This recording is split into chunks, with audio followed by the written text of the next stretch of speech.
오늘은 아브라함의 기도로 조카 롯을 곧 구출한 사건을 다루려고 합니다. 창세기 18장은 사람의 모습으로 이 땅에 오신 하나님과 그 하나님을 영접하고 또 대접한 아브라함의 이야기로 시작을 합니다. 하나님은 그 아브라함과의 만남 속에서 내년 이맘때에 너에게 아들이 있을 것이다 라고 약속하시고 일어나 이제 소돔으로 향하게 됩니다. 자연스럽게 그 하나님을 배웅하러 전송하러 아브라함이 따라 현관문 앞으로 나오자 하나님께서는 아브라함에게 내가 숨기지 않고 내가 너에게 숨길 것이 있겠느냐라고 하시면서 두 가지를 말씀하십니다. 하나는 아브라함 너가 강대한 나라가 되고 또 천하 만민이 바로 너로 말미암아 복을 받을 것이다. 그 다음에 또 하나는 소돔과 고모라의 죄악이 참으로 크고 또 심각해 그 부르짖음을 들었는데 그 사실을 확인해 보려고 간다라는 두 가지 말씀을 하십니다. 바로 그 두 가지 말씀을 하신 내용이 제가 읽어드린 본문입니다. 이 이야기를 들은 아브라함은 하나님 앞에 기도하지 않을 수 없었습니다. 왜냐하면 바로 그 소돔에는 얼마 전 헤어진 아들도 없이 그 조카를 아들로 생각했는데 그 조카 롯이 살고 있는 것이 소돔이었기 때문입니다.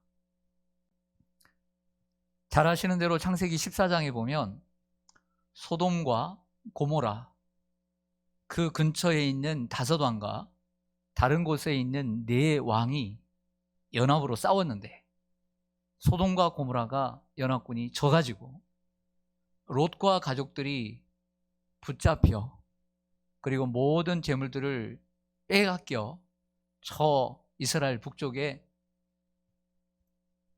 포로가 되었습니다. 이 사실을 알게 된 아브라함이 318명의 군사를 만들어가지고 가서 구출해 온 사실이 있지 않습니까? 이번에도 소돔에 살고 있는 조카 롯이 당연히 걱정되었을 것입니다. 그 정도 되면 만약 여러분들의 자녀들이 외국에 지금 나가 살고 있습니다. 그런데 어느 날 아침에 일찍 뉴스를 봤는데 내 자녀가 살고 있는 바로 그 동네에 지진이 나고 화산이 나고 그리고 화재가 나고 그리고 건물이 무너졌다고 생각해 보세요. 그 자리에서 엎드려 기도하지 않겠습니까? 똑같은 얘기입니다. 하나님과 함께 온 두 명의 사람은 천사였는데 두 명의 천사는 소돔과 고모라의 모습이 어떠한지 현장에 가서 그 사실을 알아보려고 갔고 한 분 하나님은 아브라함의 기도를 듣고 계십니다.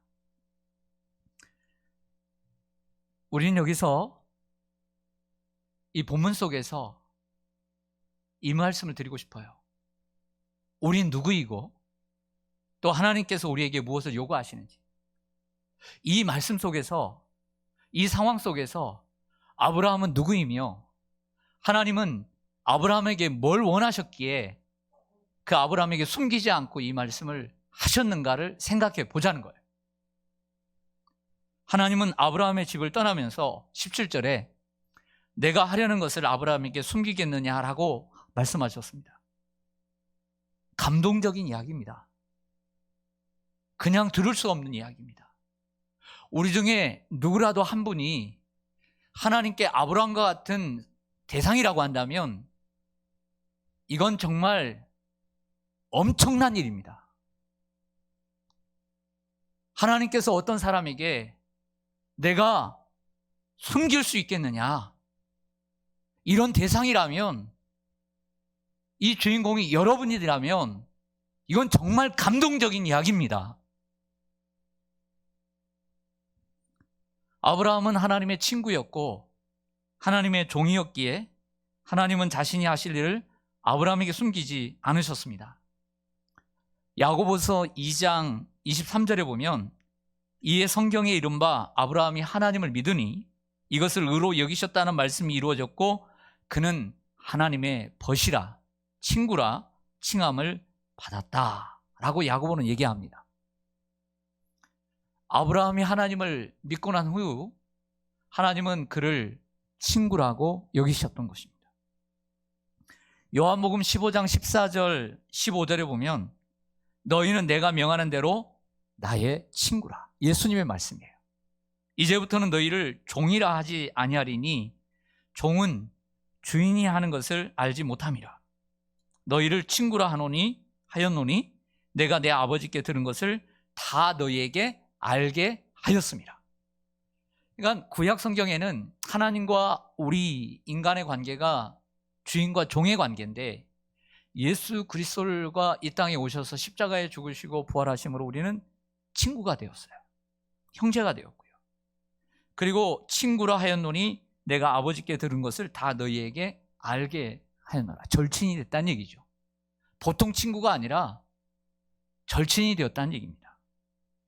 시편 25편 14절에 보면 여호와의 친밀하심이 그를 경외하는 자들에게 있으며 그의 언약을 그들에게 보이시리라. 아브라함은 하나님과 친밀했기 때문에 하나님께서 그에게 숨기지 않을 수가 없었던 거예요. 숨길 수가 없었어요.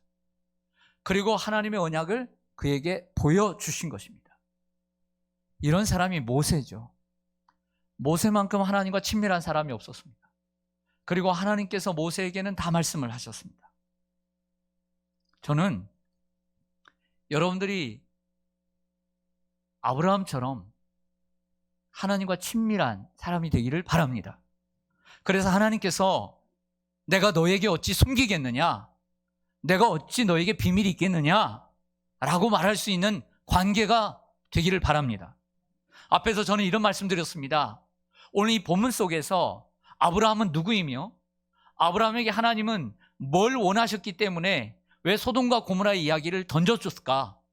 반대로 나는 누구이며 그리고 나는 무엇을 해야 하는가를 생각해 보기를 원합니다. 우리는 하나님의 자녀요, 하나님의 친구입니다. 아버지가 자녀에게 무슨 말을 못하겠습니까? 하나님은 그 자녀와 친구에게 숨기지 않으시고 말씀하십니다. 왜 그런 줄 아세요? 함께 고민하고 그리고 우리에게 기도하기를 원하시는 거예요. 하나님은 오늘 우리를 부르십니다. 뭐라고요? 너는 나의 친구다. 넌 내 자녀다. 내가 이 말을 던져둘 테니까, 들려줄 테니까 너는 나와 함께 고민하고 그리고 함께 기도하기를 원한다. 이런 은혜가 있기를 원합니다. 우리는 하나님의 자녀입니다. 예수님의 말씀대로 우리는 언제든지 구하고 찾고 두드릴 특권이 있습니다. 하나님께서 주신 기도의 특권을 활용하는 저와 여러분 되시기를 간절히 소망합니다. 저는 한 해 동안 별로 한 게 없습니다. 하지만 더욱더 예배에 집중하고 말씀에 집중할 수 있었습니다. 많은 성도님들을 다 돌아볼 수는 없었습니다. 그러나 하나님께서 저에게 필요로 하고 붙여주신 분에 대해서는 최선을 다했습니다. 함께 모든 예배에 드렸습니다. 목사기 때문에 어쩔 수 없이 드렸겠지요. 하지만 어쩔 수 없이 드렸어도 새벽 예배, 모든 공예배를 코로나 상황 가운데 쉬지 않고 드릴 수 있는 것에 대해서 전 개인적으로 항상 감사하고 있습니다. 우리의 삶의 기쁨이 무엇입니까? 하나님 앞에 서는 것입니다. 하나님이 원하신 자리에 있는 것입니다. 우리가 하면 얼마나 하겠습니까?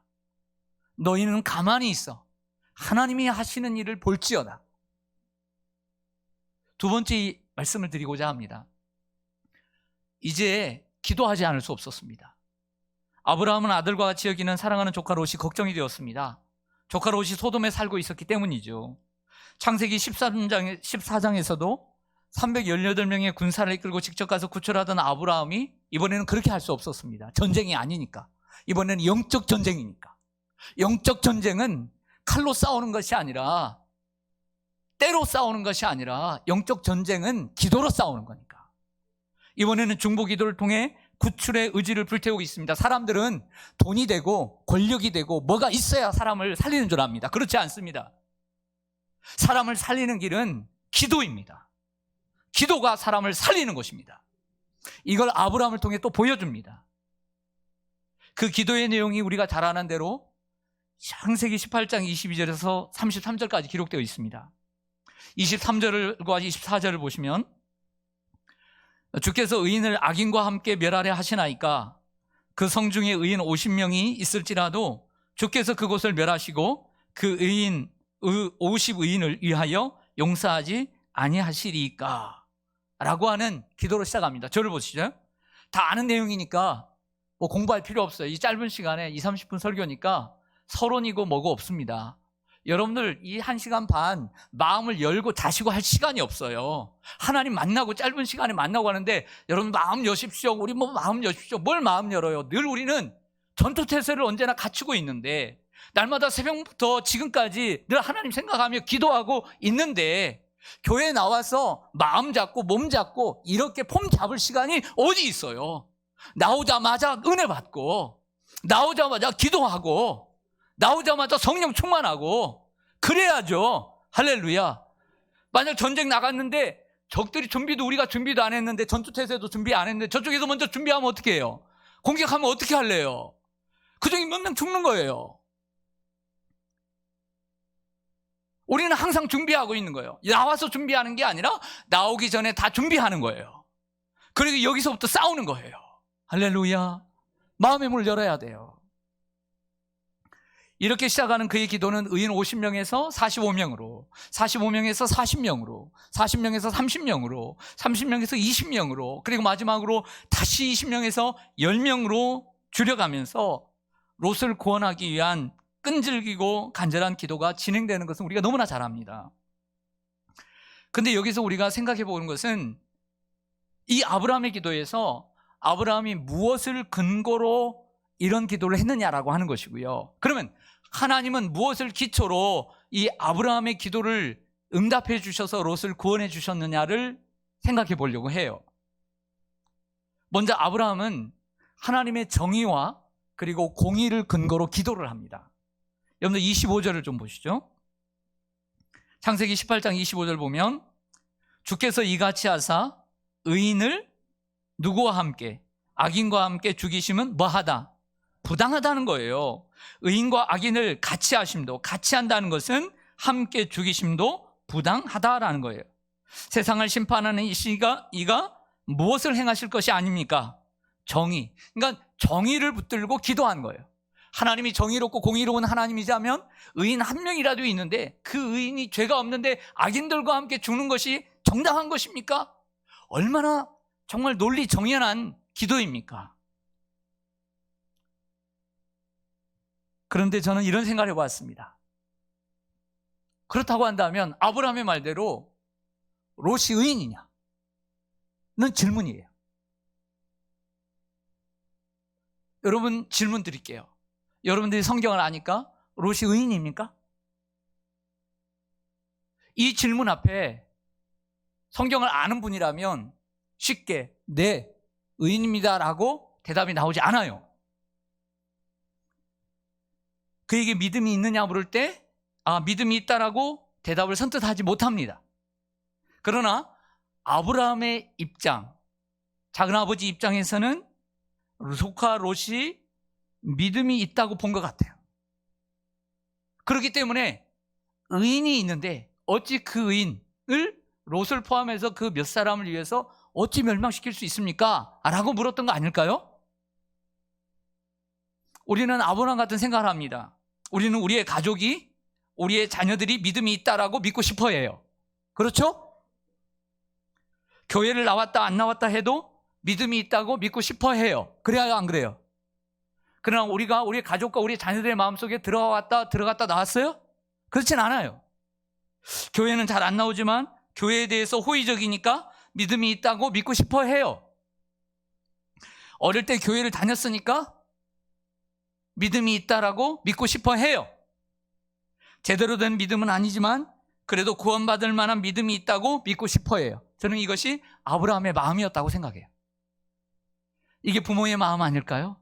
그렇게 믿고 싶어 하는 거죠. 아브라함은 정의를 가지고 공의를 가지고 하나님 앞에 기도하지만 하나님의 생각은 좀 달랐던 것 같아요. 하나님은 공의가 아닌 사랑의 기초에 응답해 주시고 구원해 주세요. 여러분들 19장으로 넘어가겠습니다. 19장 16절로 갈게요. 19장 16절에 보면 그러나 롯이 지체하매 소돔이 멸망해 가는데 지체하고 있으니까 그 사람들이 천사들이 롯의 손과 그 아내의 손과 두 딸의 손을 잡아 인도하여 성 밖에 두니 여호와께서 그에게 무엇을 더하였다? 자비. 그러니까 하나님께서 롯을 구원하신 것은 공의가 아니에요. 자비예요. 자비. 자비라는 말은 긍휼히 여기다, 불쌍히 여기다라고 하는 히브리어예요. 19절로 갈게요. 19절. 자, 이 19절은 롯의 말입니다. 롯의 말. 주의 종이 주께 뭘 입었고 은혜를 입었고 주께서 무엇을 내게 베푸셨고 큰 인자를 내게 베푸사 내 생명을 구원하시오니. 롯의 생명을 구원하신 이유가 뭐예요? 주님의 은혜, 주님의 큰 인자. 그래서 내가 도망하여 산까지 갈 수 없나이다. 두렵건대 재앙을 만나 죽을까 하나이다 라고 얘기하는 것입니다. 롯 자신도 그렇게 느낀 거예요. 자신이 의로워서 구원받은 것이 아니라 하나님의 자비와 하나님의 큰 인자하심으로 인해서 자신이 구원받았다라고 그의 입을 통해 고백을 하고 있는 거죠. 여러분, 우리가 구원받는 것은 행위로 말미암지 않고 오직 예수 그리스도를 믿음으로 구원받은 줄 믿습니다. 그 믿음 또한 하나님의 은혜로 말미암아 주신 것인 줄 믿습니다. 우리는 기도할 때 무엇을 가지고 기도해야 되는지를 배웁니다. 하나님, 공의를 갖고 기도해야 합니다. 우리 연약한 인간입니다. 아브라함처럼 그렇게 믿고 싶어 하니까 하나님의 공의를 가지고 기도할 수가 있습니다. 하나님의 공의를 가지고 기도해야 합니다. 그러나 또 한편으로는 우리는 하나님의 사랑을 가지고, 그리고 하나님의 자비를 붙들고 하나님의 인자하심을 붙들고 기도해야 될 줄로 믿습니다. 이것이 오늘 본문 우리에게 가르쳐 주는 것입니다. 우리가 어떻게 기도해야 되는가? 하나님께서 아브라함에게 소돔과 고모라의 이야기를 하지 않을 수가 없었습니다. 이 소식을 들은 아브라함은 아들을 구원하기 위해서 마치 저 바닥에 무릎을 꿇고 애원하는 아버지의 모습처럼 하나님 앞에 기도하기 시작합니다. 저도 자녀가 있고 여러분들에게도 자녀 손들이 있을 텐데 한번 생각해 보세요. 인생을 살면서 자녀를 키우면서 사랑하는 그 자녀를 구원하기 위해, 그 사랑하는 자녀가 어떤 곤혹스러운 어떤 일에 있는데 그 자녀를 어떻게든지 그 자리에서 꺼내기 위해서, 모면하기 위해서 사람들에게 우리가 무릎 꿇는 일은 없으면 좋겠어요. 하지만 그 자녀를 위해서라면 사람들 앞에 맨 땅에서라도 무릎 꿇을 수 있는 게 부모인 거예요. 그렇지 않습니까? 아브라함은 롯을 구원하기 위해 하나님 앞에 간과 쓸개까지도 다 빼놓고 기도하고 있는 거죠. 그러한 아브라함의 모습을 보시고 하나님께서 감동을 받으셨어요. 하나님께서 감동을 받으시고 그 롯을 구원해 주신 거예요. 창세기 19장 29절의 말씀이 이를 뒷받침해 주고 있습니다. 우리 29절, 창세기 19장 29절 같이 읽겠습니다. 시작. 하나님이 그 지역의 성을 멸하실 때에, 곧 롯이 거주하는 성을 엎으실 때에 하나님이 아브라함을 생각하사 롯을 그 엎으시는 중에서 내보내셨더라. 아멘. 하나님이 그 지역의 성이란 창세기 14장에 소돔 주위에 있는 연합전선을 펼쳤던 5개의 도시입니다. 그들은 한번 패한 적이 있습니다. 아모스에서도 거론하고 있고 창세기 14장에서 거론하고 있는 그 성은 소돔, 고모라, 아드마, 스보임, 소알입니다. 그 성들이 다 멸망을 당할 때 그 성을 엎으실 때 아브라함을 생각하셨어요. 아브라함을. 그러니까 하나님의 자비와 인자도 있지만 하나님께서 그렇게 천사들을 보내서 그 식구들이라도 꺼내서 구원할 수 있었던 이유는 그 아브라함이 아파하는 것을 볼 수가 없어서 아브라함을 생각하셔서 구원해 주신 거예요. 성도 여러분, 하나님은 자신의 자녀요 친구인 아브라함의 마음을 헤아리시고 구원하신 것입니다. 하나님은 우리에게, 제가 여러분들에게 마지막으로 권고하고 싶은 것은, 하나님 우리에게 어떤 사람을 위한 기도를 요구하고 있는가? 첫째, 구원받지 못한 사람, 구원이 필요한 사람. 저 소돔과 고모라의 멸망보다 더 뜨거운 그 고통. 어떤 분의 설교를 들었는데 20몇 분 동안 지옥을 다녀왔는데, 다녀온 분의 이야기를 들으면서 그 지옥의 세태를 보면서 자신이 1년 동안 너무 괴로웠다는 거예요. 어떤 분이 천국에 한번 가서 그 과일 열매를 하나 따먹었는데 얼마나 맛있던지 이 땅에서 맛있는 그 산의 진미가 일주일 동안 맛이 없더라는 거예요. 여러분, 천국을 시시하게 생각하면 안 돼요. 그리고 지옥을 그냥 보통 지옥으로 생각하면 안 돼요. 네? 지옥 멸망에서 우리 사랑하는 가족과 이웃들이, 자녀들이 그 지옥에서 고통받는 것을 우습게 생각하면 안 돼요. 천국을 저 분당 위에 정도 있는 그 천당 정도로 생각하면 안 되는 거예요. 네? 할렐루야. 하나님 우리들에게 기도하기를 원하시는 대상, 구원받지 못한 사람들. 그리고 두 번째는 우리에게 도움이 필요한 성도들, 그들을 위해서 기도하게 하기 위해서 부르신 줄 믿습니다. 바라기는 여러분의 가족과 친척 가운데 구원받지 못한 이들이 여러분으로 인해 구원받기를 원합니다. 아브라함을 생각해서 하나님이 은혜를 베푸시잖아요. 그만큼 하나님과 가까운 사람이 되기를 원합니다. 하나님이 가까운 사람이 돼야 돼요. 여호와의 친밀하심이 그를 경외하는 자에게 있고 그 언약의 은약을 보이신다고 말해요. 우리는 친밀해야 돼요. 오늘 아브라함이 부러워야 돼요. 그런데 시기심을 느껴야 돼요. 엉뚱한데 시기심을 느끼지 말고 하나님과 친밀한데 시기심을 느끼는 성도들이 되기를 원합니다. 하나님과 더 가까워지고 싶고. 저는 여러분들이 그런 가능성이 충분히 있다고 생각해요. 왜? 이 시간에 하나님 앞에 나온 걸 보면 정말 하나님을 가까이 두고 싶어하는 마음이 있기 때문이에요. 아브라함을 생각해서 조카 롯을 구원하신 하나님이 여러분의 하나님인 줄 믿습니다. 또한 하나님은 도움이 필요한 이들을 위해 기도하라고 우리를 부르시고 말씀하고 있는 줄 믿습니다. 아브라함이 조카 롯을 천국에서 만나 살면서 얼마나 행복할까요? 우리도 우리 사랑하는 가족들과 함께 천국에서 만나면 얼마나 행복할까요? 이러한 행복을 누리는 저와 여러분 되시기를 소망합니다. 아멘. 기도하겠습니다.